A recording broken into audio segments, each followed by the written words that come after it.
So guys, আজকে আমি এমন জায়গায় আসলাম কাজে।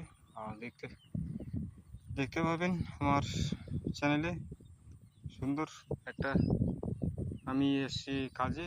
আর সেই কাজে একটা সুন্দর আমি জিনিস দেখতে পেলাম। আমি জানতাম যে এখানে সেই জিনিসগুলো আছে, তাই তো আমার হঠাৎ এসে চোখে পড়ে গেল। তো এই যে এত সুন্দর মাঠে এসেছি আমি কাজে,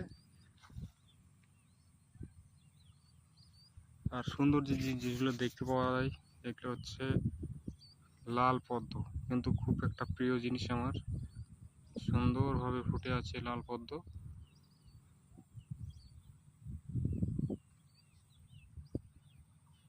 আর হয়তো কয়েক একর জুড়ে এখানে লাল পদ্ম ফুটে আছে। আর জায়গাটা একদম খুব সুন্দরভাবে, যে মাঠের পরিস্থিতি, তার মাঠে কিন্তু এই একটা সুন্দর মনোরম একটা ওয়েদারটা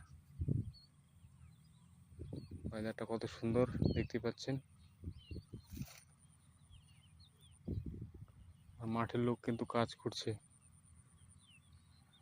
এই যে। আর আমি আসছি মাঠের এক প্রান্তে।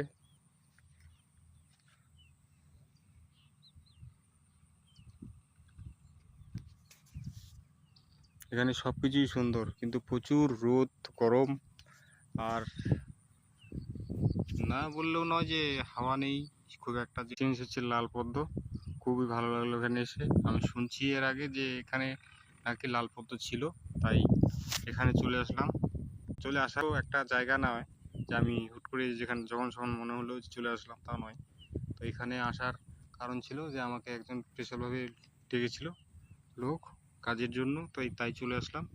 আর মাঠে কিন্তু প্রচুর পরিমাণে কাজের লোক সব আমার দিকে তাকিয়ে আছে। আমি ভিডিও বানাচ্ছি, ভিডিও করছি।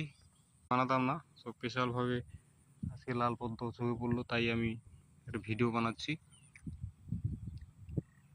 খুব সুন্দর লাগছে। এইটা কিন্তু তার থেকেও বেশি সুন্দর আছে, যেটা ওই একটু দূরে আছে।